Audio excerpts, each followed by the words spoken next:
आज का हमारा टॉपिक है जो कि आपके बोर्ड की एग्जामिनेशन के अंदर सतत तथा अवकलनीयता।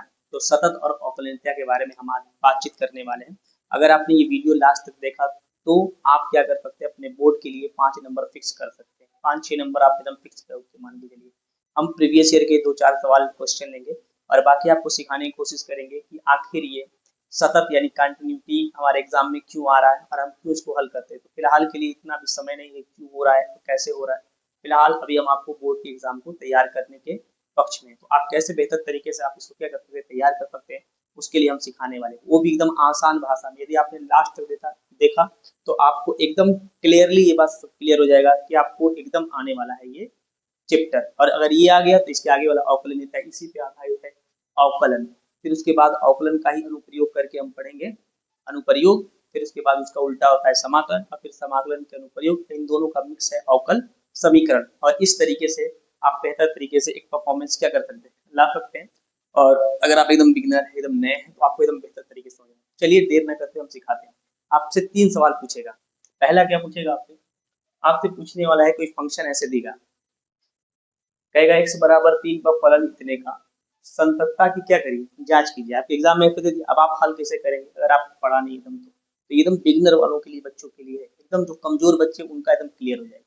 तो करने क्या है आपको, चलिए देखते हैं। तो ऐसे सवाल पूछेगा x बराबर 3 पर फलन f(x) बराबर 2x² माइनस 1 की संततता की क्या करिए, जांच कीजिए, यानी कि कंटिन्यूटी बताइए। तो इस पॉइंट पे हम करना है। अब हमको बात ये है कि कैसे हम इसको समझेंगे। तो यहाँ थोड़ा सा हम आपको बताने की कोशिश करते हैं। तो देखिए, अगर आपसे पूछेगा संतत, ऐसे भी लिखेगा सांतत्य, ऐसे लिखेगा संतत लिखेगा, या ऐसे लिखेगा सांतत्य संतत, या ऐसे लिखेगा सतत सतत, ऐसे लिखेगा, या आपको अंग्रेजी में लिखेगा कॉन्टिन्यूटी, ऐसे लिखेगा। ये सब एक ही नाम है। ऐसे ही नाम है जैसे कि आप जानते हैं किसी लड़के का गांव के अंदर 3-4 गो नाम होता है, किसी व्यक्ति का 3-4 गो नाम होता है, ठीक है। वैसे ही एक ही आदमी के 3-4 नाम रखे गए हैं, जैसे आप पर्यायवाची पढ़ते हैं। तो चलिए अब हम देखते हैं कैसे। जब ये पूछेगा आपसे तो आपको 3 चीजें प्रूफ करना होता है। अगर आपने 3 चीजें प्रूफ कर दिया तो मान के चलिए कि आपने किसको प्रूफ कर दिया, इसको प्रूफ कर दिया। तो बस 3 बातें आप याद रखेंगे। पहला, आपको प्रूफ करना होता है left hand limit, left hand limit. दूसरा होता है हमारा राइट हैंड लिमिट। और जो हमारा तीसरा है फंक्शन। अगर ये तीनों वैल्यू, ये जो तीनों वैल्यू आपको दिखाई दे रहे हैं, यदि ये तीनों वैल्यू क्या हो जाएंगे, आपस में बराबर हो गए, तो पता चलेगा कि ये करने वाला है। तो हम कहेंगे किसी पॉइंट पे अगर ये तीनों वैल्यू प्रूफ हो रहा है, जैसे x बराबर 3 का फलन कितने को, अगर ये तीनों left hand limit, right hand limit और फंक्शन का वैल्यू अगर हम निकालते हैं, एक की जगह पे 3 भरेंगे, तो पता चलेगा अगर ये तीनों आपस में बराबर, यानी इन तीनों के वैल्यू अगर सेम आ गया, तो हम इन्हें कहते हैं कि ये फंक्शन, ये जो फंक्शन है x बराबर 3 पे क्या है, संतत है। क्लियर है यहाँ तक, ऐसे बताने पहले के लिए। अब अगर मान लीजिए कि इसमें से अगर 2 बराबर है और 1 बराबर नहीं है, तब भी क्या हो जाएगा, ये हो जाएगा डिसकंटिन्यूटी कहेंगे, अर्थात असतत कहेंगे। क्या कहेंगे, तो दूसरा क्वेश्चन आपसे, ये पहला हो गया। दूसरा आपसे पूछेगा अस असतत। असतत जब आपसे पूछेगा, आपसे पूछेगा असतत, यानी इसे हम बोलते हैं डिसकंटिन्यूटी।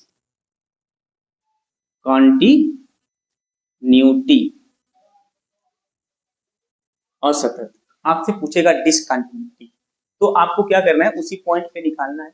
और आपने देखा कि ये दोनों बराबर है, ये बराबर नहीं है, तो आप कहेंगे कि असतत नहीं है, आपको कहना है। अगर कभी कभी ये और ये बराबर हो जाएगा, ये बराबर नहीं होगा, यानी तीनों में से यदि तीनों बराबर हो गया तब तो हम कंटिन्यूटी कहेंगे। और अगर मान लीजिए कोई 2 बराबर हो रहा है, 1 बराबर नहीं हो रहा है, या तीनों बराबर नहीं हो रहे हैं, तो ऐसे कंडीशन में असतत यानी डिसकंटिन्यूटी कहते हैं उस बिंदु पर। जैसे इस सवाल में है कि x बराबर 3 पर फलन कितने की संततता क्या करिए, जांच कीजिए। क्लियर है यहाँ तक, क्लियर होगा। अब आपसे जो तीसरा क्वेश्चन पूछने वाला है, वो आपसे पूछेगा कि ये जो फंक्शन है, इस फंक्शन का अवकलनीय है कि नहीं। कोई फंक्शन देगा, उसका कोई पॉइंट देगा और आपसे पूछेगा कि सिद्ध करके दिखाइए क्या ये फंक्शन अवकलनीय है कि नहीं है। तो आपको सिर्फ 2 बातें याद रखनी। पहला कौन सा, आप उस फंक्शन का वैसे ही चेक करेंगे लेफ्ट हैंड लिमिट, और इधर चेक करेंगे राइट हैंड लिमिट।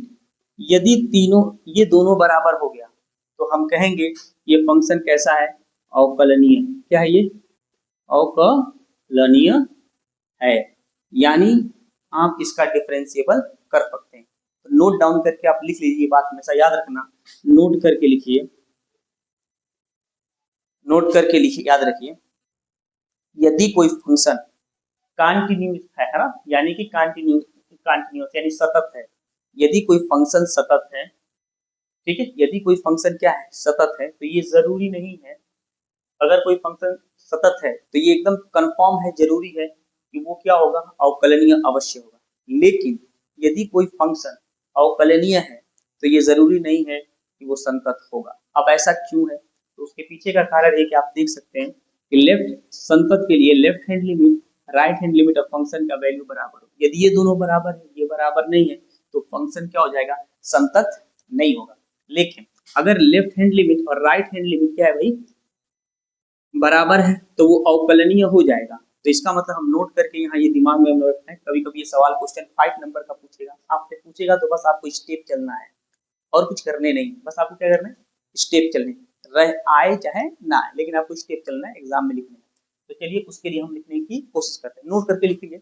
यदि कोई फंक्शन, यदि कोई फंक्शन फंक्शन ब्रैकेट में लिख देते हैं फलन, यदि कोई फलन, इसका हिंदी में फंक्शन को हिंदी में फलन कहते हैं।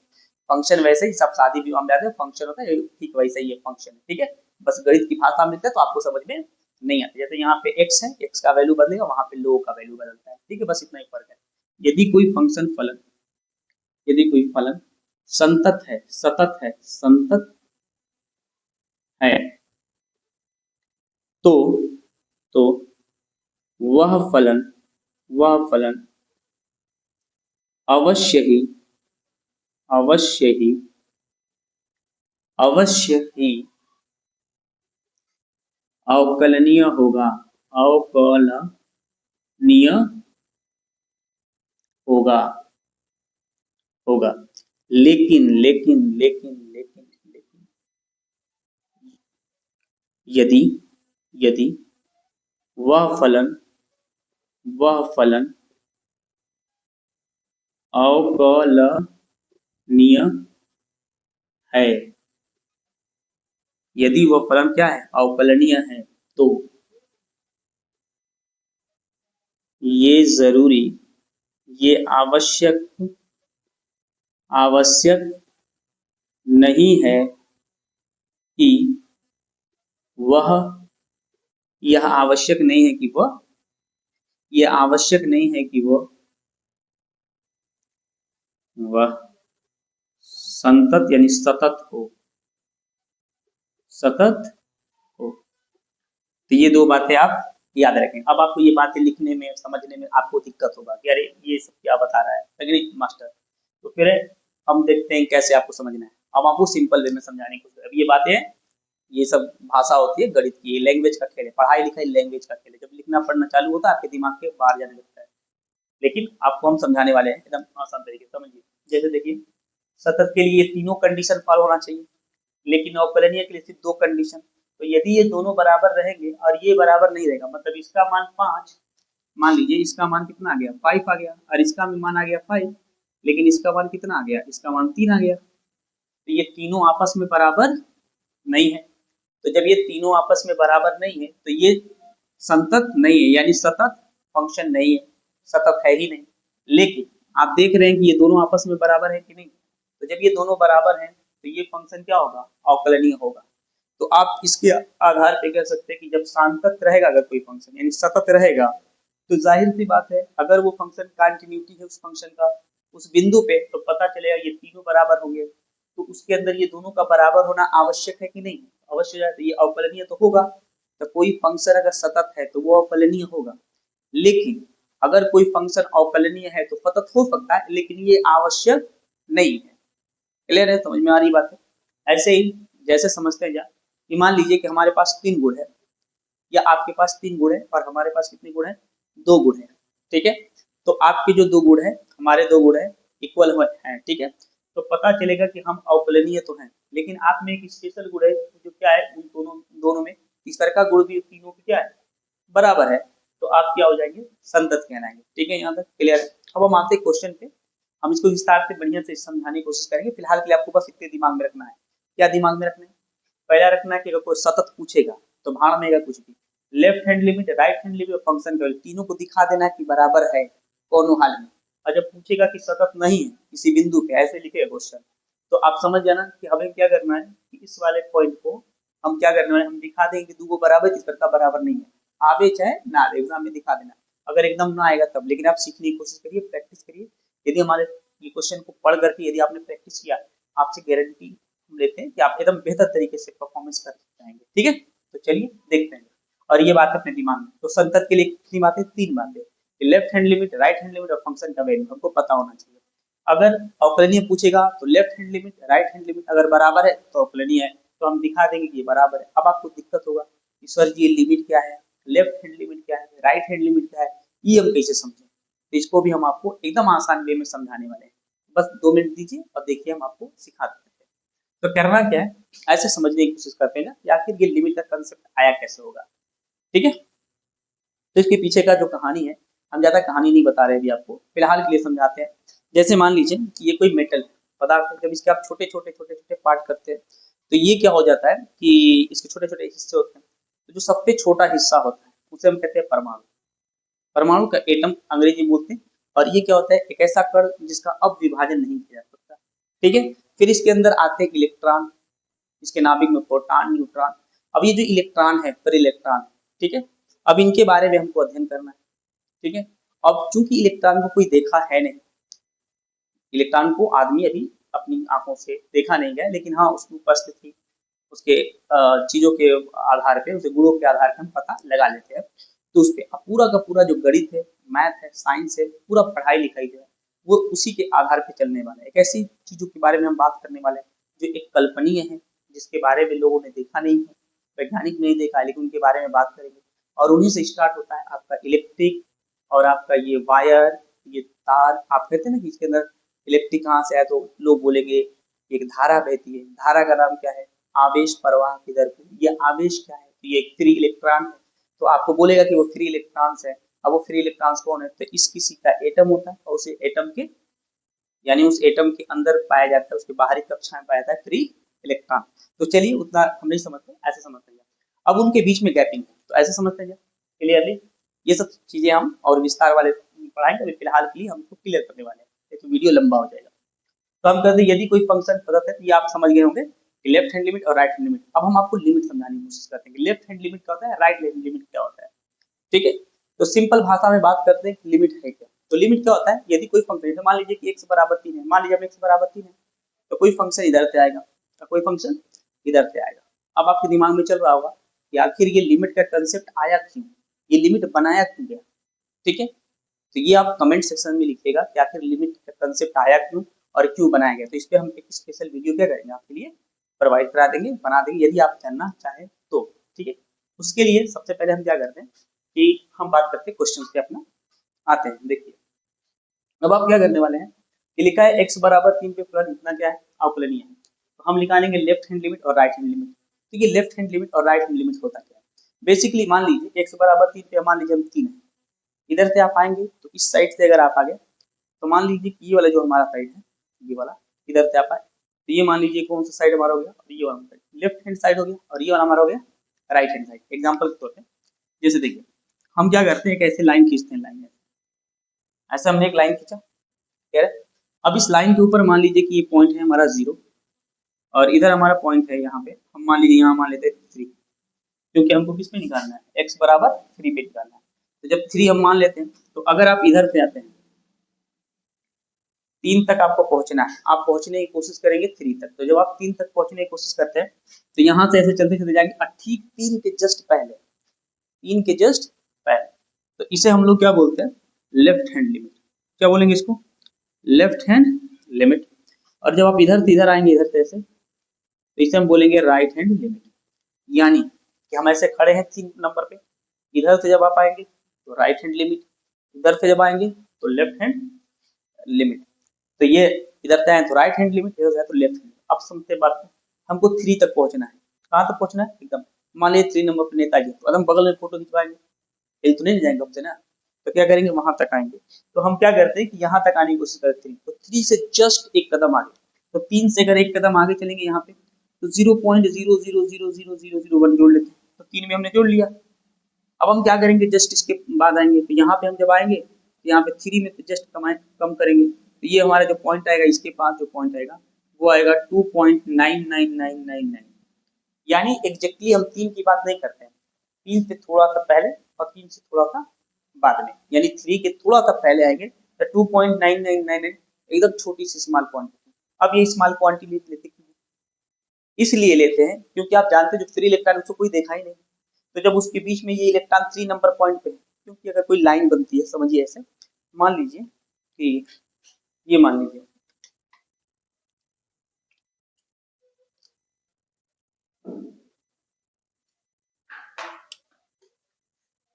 देखिए, मान लीजिए एक वायर है, ये एक वायर है, इस वायर को आपने ले लिया और यहाँ पे आपने एक कट कर दिया।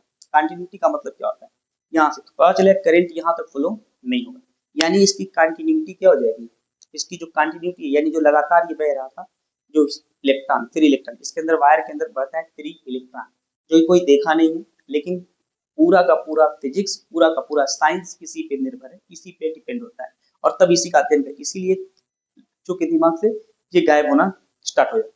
तो यहाँ से हो गया, अगर यहाँ पे कहीं कट गया है तो क्या धारा यहाँ से यहाँ फ्लो होगी? नहीं होगी, इसकी कंटिन्यूटी बन जाएगी, बच जाएगी। तो उसी तरीके से ये 3 पॉइंट पे और 3 पे जस्ट पहले और ये 3 तो एकदम इसके जस्ट नजदीक रहेगा, तो इसे हम क्या कहते हैं, ये तो इसमें थोड़ा सा भी गैपिंग नहीं रहेगा, तो एक के बाद एक के बाद एक ऐसे लाइन लगा दो, एक एक एक एक ऐसे लाइन से तो 3 पॉइंट पे तो ये पहुंचने की कोशिश किया। अब ये क्या है, 3 से जस्ट थोड़ा सा पहले 2.999 और 3 के थोड़ा सा बाद, ये एकदम स्मॉलेस्ट यानी कि एकदम छोटी क्वांटिटी है। तो इस छोटे से क्वांटिटी को, इस छोटे से क्वांटिटी को आप क्या करने वाले हैं कि इसको लिखते हैं एच से, स्मॉल एच से, तो हमने इसे रिप्रेजेंट किया एच से, क्योंकि हर बार 0.00 तो लिखेंगे नहीं, तो उसको लिखते हैं सब मैथमेटिक्स में एच से। किससे लिखेंगे सब? एच से उसको रिप्रेजेंट करते हैं, क्योंकि जो हम पढ़ाई लिखाई करते हैं ये एक भाषा का खेल है और एक सिंबल का संकेत का खेल है, ठीक है। तो रियलिटी में आपको चीजें दिखेगा कि हाँ यार यहाँ से ये तार टूट गया है, तो यहाँ क्या करना है, टेप लगा के इसको कस देना है, तो बेवकूफ से बेवकूफ लड़का भी इसको समझ जाएगा। लेकिन जब पता चलेगा कि यहाँ पे उसी को एच से लिखेगा, ना वायर रहेगा ना कुछ रहेगा, जब टीचर पढ़ाना चालू करता है तो आधा बच्चे क्या हो जाते हैं, गायब हो जाते हैं।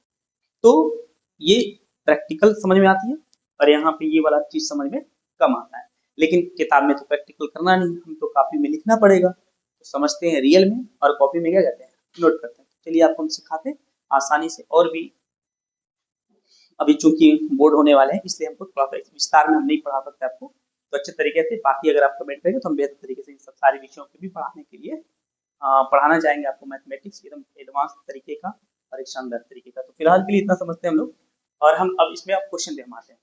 तो हमें समझ में आ गया कि लेफ्ट हैंड लिमिट में ये एच लगाया है, यानी कि जस्ट कंटिन्यूटी मतलब हम देखना है तार कहीं कटा नहीं, अगर कहीं कट गया है तो चेक करेगा सब, चेक करके कहोगे हाँ यहाँ कट गया है, तो वहां पे फिर आप जोड़ते हो तार को और वायर को लगाते हो, फिर इलेक्ट्रॉन बन लगता है। इसलिए हम क्या करते हैं, इलेक्ट्रॉन खुद ही छोटा है, अब उसके छोटे से हिस्से में अगर उसके बीच में कितना गैप है तो वो गैप खुद छोटा रहेगा। इस तरीके से देखते हैं। चलिए अब यहाँ चालू करते हैं, यही हमारा है, इसको हम लिमिट कहते हैं, क्या कहते हैं, तो इधर से आए तो लेफ्ट हैंड लिमिट, देखिए इधर से आए तो लेफ्ट हैंड लिमिट, इधर से पहुंचे तो राइट हैंड लिमिट, और ये बंदा कहाँ है, 3 तक पहुंचने की कोशिश करेंगे और एकदम लगातार रहेगा, तो ये कंटिन्यूअस कहलाता है और इसी को बारे में हम लोग को पढ़ना है। तो चलिए अब मैथमेटिक्स के हिसाब से कैसे हम लगाते हैं उसको देखते हैं। तो पहला क्वेश्चन हमारा ये है, तो आप ऐसे क्वेश्चन हल कर सकते हो, तो यहाँ लिखेंगे आप हल, ये 1 नंबर का है, आपको एग्जाम में पूरे बढ़िया से लिखना होता है, यदि आपने पूरे स्टेप को लिखा तो आपको मार्क्स बहुत बेहतर तरीके से मिलने वाला है, और अगर आप स्टेप को सही से नहीं लिखेंगे तो आपको मार्क्स अच्छा नहीं मिलेगा। तो बेहतर मार्क्स लेने तो आपको स्टेप लिखना पड़ेगा, हल लिख लिख के पढ़िए। चलिए क्या लेते हैं हल, x बराबर 3 एफ एक्स बराबर 2 सब की जांच की, चलिए जांच करते हैं। तो पहले निकालेंगे हम लोग, हल लिखेंगे और x बराबर 3 पे, तो आप ऐसे लगा लेंगे, और ये फंक्शन है हमारा F x 2x square -1 equation number 1 ऐसे डाल देंगे। अब हमें पता है कि सतत के लिए शर्त, तो बार बार आप लिखेंगे ताकि आपको याद हो जाए, याद नहीं करना है, बार बार लिखना है। जब आप बार बार चीजों को लिखते हैं तो आपको ऑटोमेटिक हो जाएगा। तो सतत के लिए, संतत के लिए शर्त, क्या शर्त होता है भाई? तो इसके लिए शर्त होता है कि लेफ्ट हैंड लिमिट और राइट हैंड लिमिट और फंक्शन का वैल्यू अगर ये तीनों बराबर हो तो हम कहेंगे फंक्शन है। तो हमें तो जांच करनी है कि है कि नहीं, हो भी सकता है नहीं भी हो सकता है। तो चलिए देखते हैं कैसे होगा। तो आप क्या करो, अब यहाँ हेडिंग लगाओ लेफ्ट हैंड लिमिट हल्के से, और यही यही स्टेप पूरे के पूरे जितने भी क्वेश्चन आएंगे सब में करना है। अब आपको दिक्कत कहाँ पे होगा, क्योंकि उनकी शक्लें बदलेगा, क्योंकि इंसान तो हम सब हैं लेकिन सबकी अपनी अपनी शक्लें हैं, सबके अपने अपने बिहेवियर्स हैं, अपने रहन है, तो वो थोड़े से चेंजेस होते हैं। तो आपको वहाँ कैसे अप्लाई करना है, बस आपको यही सीखने में दिक्कत होगा। अन्यथा गणित एकदम, मैथमेटिक्स एकदम आसान है, गणित एकदम आसान है, आप अच्छे मार्क्स कर सकते हैं। समझ में आ रहा है? आप एक बेहतर तरीके से गणित को लगा सकते हैं। लेकिन प्रॉब्लम इस बात का है कि आप बेहतर तरीके से इसलिए नहीं कर पाते हैं क्योंकि आप इसे समझ ही नहीं पाते, जबकि बेहतर है। और अगर आपको समझना है कि कैसे कैसे लोग आते हैं, यानी कैसे कैसे फंक्शन होते हैं, टाइप ऑफ फंक्शन क्या होते हैं, तो इसके लिए आपको विस्तार से 1 साल पढ़ना पड़ेगा। तो फिलहाल के लिए बोर्ड पहले पास कर दें, फिर 1 साल के लिए पढ़िए। देखते हैं लेफ्ट हैंड लिमिट, तो इसको हम लोग लिखते हैं लिमिट, ऐसे लिखेंगे, और यहाँ लिखेंगे x टेंस टू 0, क्योंकि हमें निकालना किस पे है, x बराबर 3 पे। तो जिस पे निकालना होता है उसी को यहाँ पे लिखना है आपको। और ये लेफ्ट साइड से आ रहे हैं तो इसके सिंबल के लिए यहाँ माइनस लगाते हैं, ये सिंबल है। और यहाँ पे लिखते हैं फंक्शन एफ एक्स, फिलहाल के लिए आसानी समय से कर सकते हैं। तो यहाँ लिखेंगे लिमिट x टेंस टू 3, और यहाँ लिखेंगे फंक्शन, ये फंक्शन एफ एक्स है, तो इस एफ एक्स की जगह पे इसको उठा के रख सकते हैं, क्योंकि ये बराबर है, बराबर चीजें रख सकते हैं। ये इस्तेमाल करिए ये, तो इसकी जगह पे हम ये रखेंगे, बराबर का मतलब होता है। तो 2x², और इसे आप दिमाग में रखेंगे, -1, और यहाँ पे हम भरने वाले हैं ऐसे। अब ये जब ये हो गया तो अब x की जगह जो 3, 2, 1 कुछ भी यहाँ रख सकता है। जैसे अब 3 पे निकालने, वो 1 पे पूछेगा, 2 पे पूछेगा, 3 पे, एकदम स्टेप वही चलना है आपको। अब यहाँ 3 दिखा है 3, तो जहाँ जहाँ x है वहाँ वहाँ 3 भर दीजिए। तो आप यहाँ लिखेंगे 2, और जहाँ x है वहाँ भरेंगे ये जो यहाँ लिखा रहेगा। तो यहाँ पे हम लिखेंगे 3, और 3 का लिखेंगे वर्ग, क्योंकि इस पे स्क्वायर है, -1 लिखेंगे, और बराबर यहाँ हल कर देंगे, 2 हो जाएगा। पहले ब्रैकेट के अंदर, तो ये 2 पावर लिखा है तो आप ऐसे लिख सकते हैं 3 के पावर 2 है, तो जितनी पावर रहता है उतनी बार लिखते हैं 3 क्रॉस 3, तो 3 में 3 का गुणा करेंगे तो आएगा 9। तो ऐसे गुणे करके आपको लिखना रहेगा, ये गुणा में 9 -1, और ये हो जाएगा 9 दूना के 18 और -1 इक्वल टू कितना हो जाएगा 17। तो ये हमारे पास वैल्यू आ गया लेफ्ट हैंड लिमिट का। आप लिख लेना यहाँ पे लेफ्ट हैंड लिमिट 17 आ गया, इक्वेशन नंबर मान लीजिए 2 है। अब आप लिखेंगे राइट हैंड लिमिट, ऐसे ही आपको एग्जाम में करने हैं राइट हैंड लिमिट। फिर आप लिखेंगे लिमिट x टेंस टू 3, और यहाँ प्लस लेंगे, क्योंकि जब इधर से आएंगे तो प्लस लगाते हैं, जब इधर से आएंगे तो माइनस लगाएंगे। अब यहाँ पे चलेंगे एफ एक्स फंक्शन का वैल्यू लिखेंगे ऐसे, फिर उसके बाद लिखेंगे limit x tends to 3 minus plus लिखेंगे इस बार। अब फंक्शन लिखेंगे 2x² -1, फंक्शन का वैल्यू हमने जो यहाँ पे लिखा था वही चीज वहां भर देना है, एकदम सेम टू सेम। अब आपको क्या करना है कि आप इसको सॉल्व करेंगे, तो ये आपका लिमिट x टेंस टू 3, और जब इसके अंदर आप भरेंगे 2x² -1, अब फिर वैल्यू वैसे एक वैल्यू भर दीजिए, तो 2 आएगा, x की जगह पे 3 का वर्ग आएगा, और यहाँ मल्टीप्लाई -1 हो गया। तो 2 गुणे कितना, 3 का वर्ग करेंगे तो 9 हो जाएगा, जैसे यहाँ किए हैं -1। तो पहले बोर्ड मास के हिसाब से, बोर्ड मास आधा तरीका से पहले गुणा करेंगे, पहले जोड़े घटाएं। तो बोर्ड मास के हिसाब से करेंगे तो माइनस से घटाने से पहले गुणा करते हैं, ठीक है। तो पहले 9 दूना के 18 -1 इक्वल टू हो जाएगा 17। क्लियर है? तो ये हमारा हो गया राइट हैंड लिमिट। ये हमारे आगे कौन से राइट हैंड लिमिट। अब आपको क्या करना है कि आपको एक और चीज निकालना है, जो इसका अगला पॉइंट है, तो वो आप लिखने वाले हैं फंक्शन का वैल्यू। फंक्शन कैसे लिखते हैं, तो एफ एक्स लिखा था बराबर ये लिखा है 2x² -1, ऐसे लिखा हुआ है।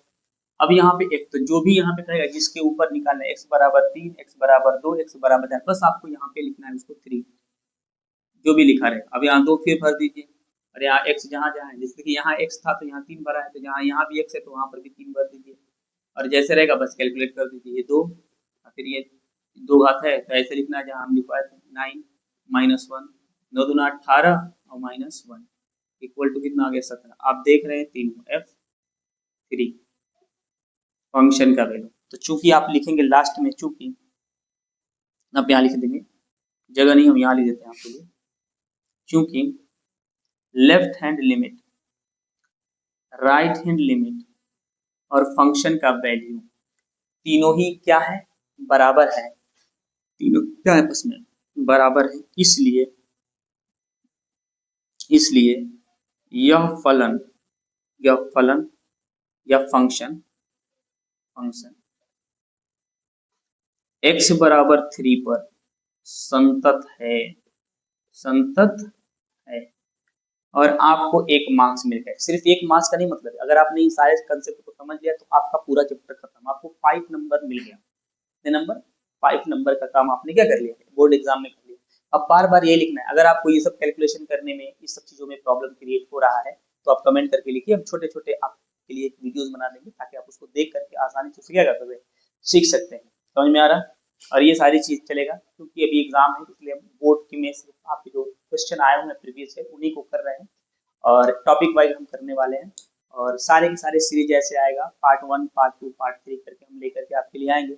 और सारे के सारे देखिए, अगर आपने ये सीरीज देख लिया, 10 से वीडियोज आएंगे, 10-12 वीडियो आएंगे, अगर उनको आपने देख लिया और प्रैक्टिस कर लिया तब एग्जाम देने जाएंगे, आप सारे के सारे सेम टू सेम क्वेश्चन देखने को मिलेगा। चलिए तो लिखते हैं left hand limit, right hand limit और फंक्शन का वैल्यू, और इस तरीके से आगे आप इतना कर लीजिए और अब इतना ले लीजिए या स्क्रीनशॉट खींच लीजिए।